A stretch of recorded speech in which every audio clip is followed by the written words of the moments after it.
umaga mga kaluto. Magluluto ako ngayon ng pork mechado.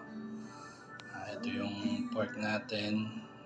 Medyo yun yung natawag na soft bones. Tapos may halong carrots, patatas, and wala akong red pepper, so nalagay ko yung yellow. Walang red eh.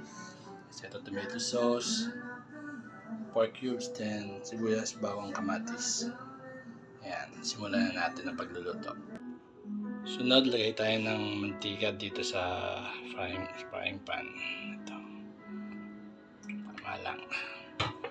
Kasi pipirtuhin natin yung carrots saka patatas. Una, lagyan natin yung patatas, tapos pipirtuhin lang natin.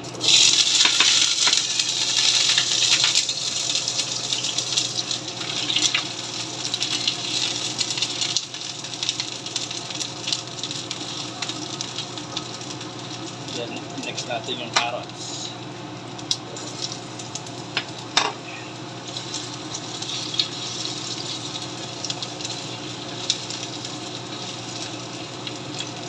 Pulahin lang natin sila para medyo. Then next natin tong yellow pepper. Red pepper, yellow. Tapos lagyan natin ng konting asin.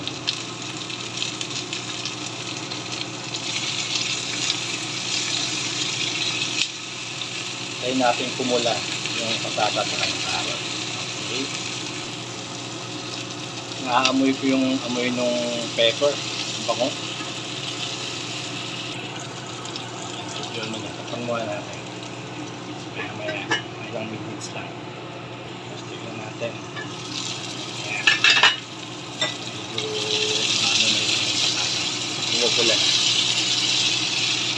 Mamaya set aside natin yan. Medyo brownish na, medyo makulay brown natin ito. Okay, wait lang. So sa amoyin natin, lagyan natin ito sa bowl.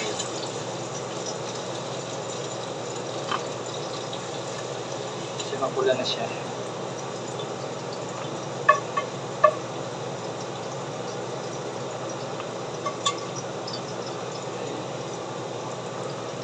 Dito sa table. Next.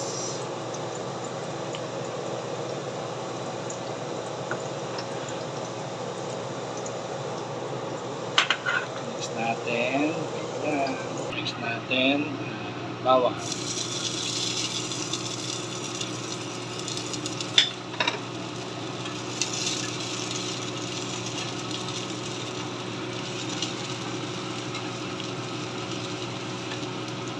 Medyo maging brown. Tapos next natin yung pataka. Next natin then sibuyas.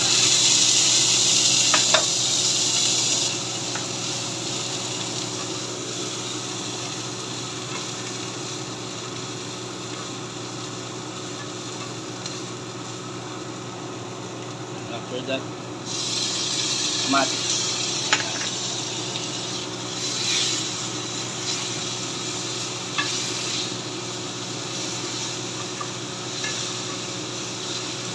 Kaya na kayo, first time kong gawin to.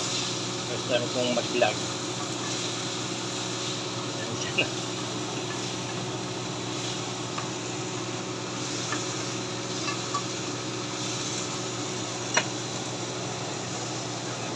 Mag-ikat sa parang tulang. Okay.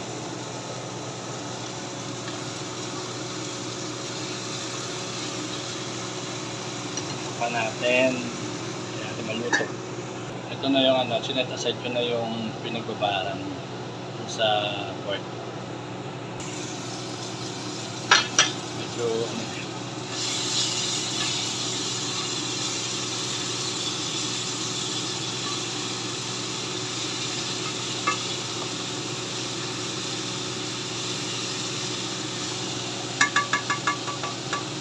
Ayan, lalagay natin lalagay ko na yung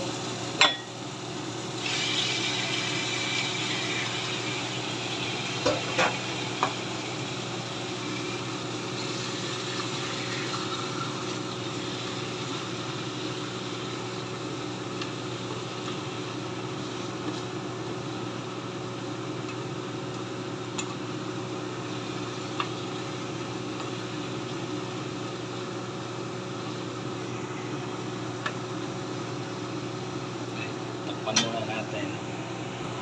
Takpan muna. Itigan natin.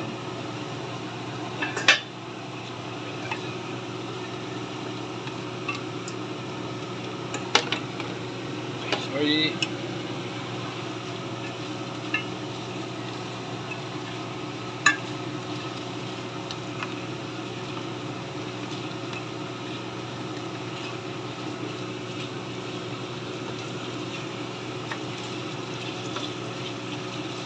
Yan lang naman natin matuyo, magsabaw siya. Okay.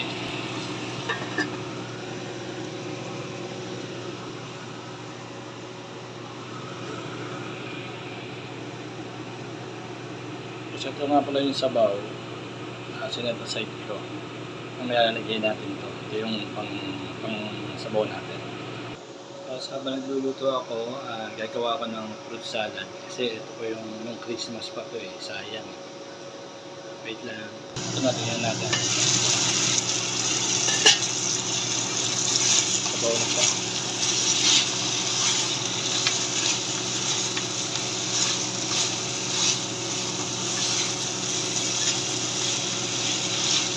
Lalagyan natin siya ng tomato sauce. Rice tayo.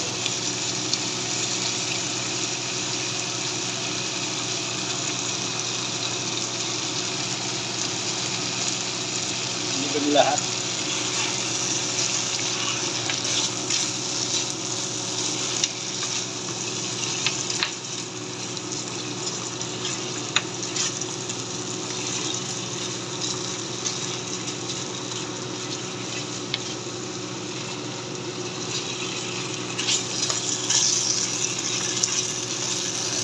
Yun na, then ang next natin is yung pinagbabara.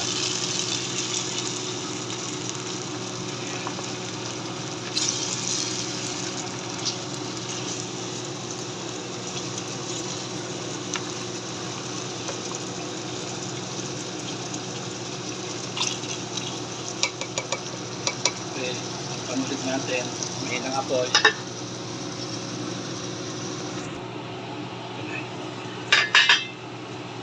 Lagyan natin ng dahon ng laurel.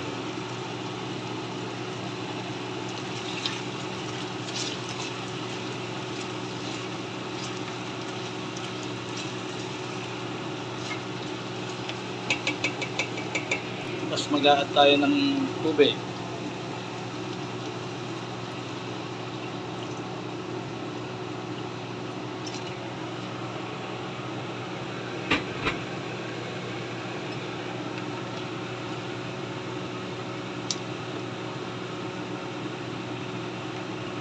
Diyan natin papalambutin yung baboy.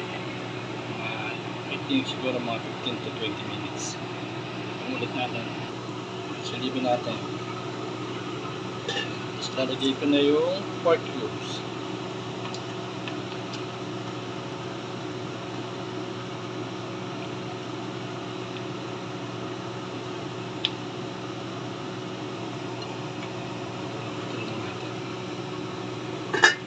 Tapos ito na yung gagawin kong fruit salad.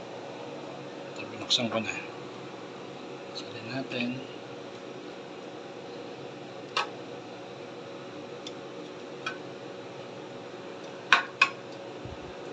Okay. Next, Nestle cream.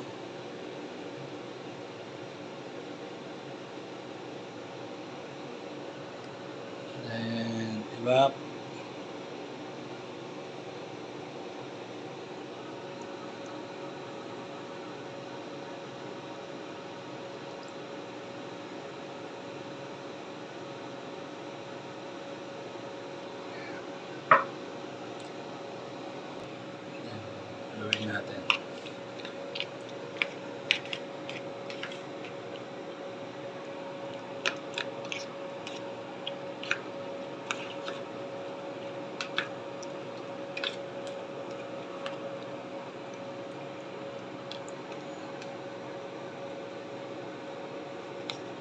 pa sa Nestle cream.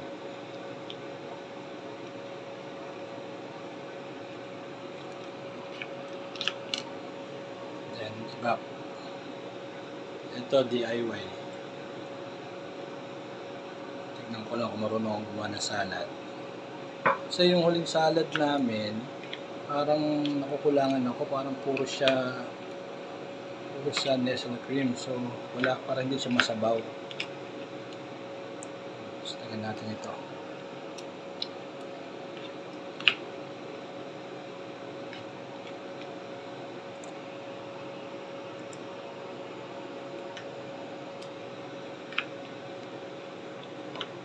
Ayan.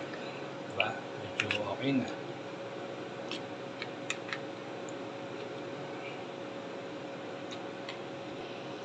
Ito na yung finished product. Talagay na sa rep. Okay, tapos na. Tignan natin, silipin natin itong pork mixado. Lalagyan natin itong mga carrots, patatas, and pepper.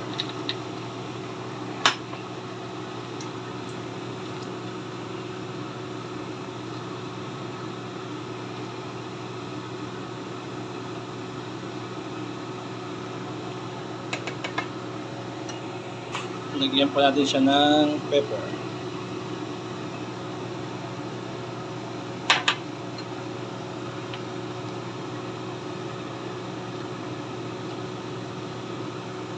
Palambatin lang natin. Ito na yung finished product ng fruit salad. Nalagay ko na sa rep. May takip na siya. Tingnan natin. Oh. Tayo ng konting sugar. Kunti lang.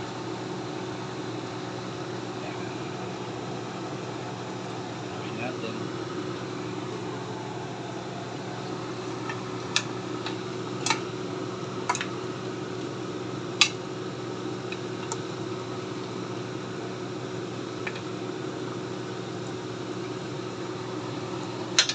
Tapan ulit natin siya.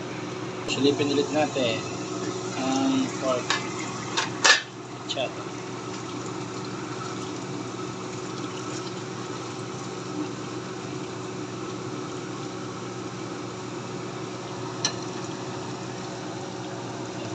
Medyo malambot na pero konti pa.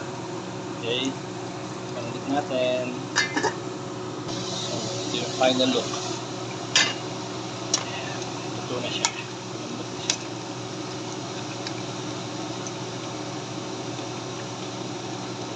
Okay, wala matagaluto.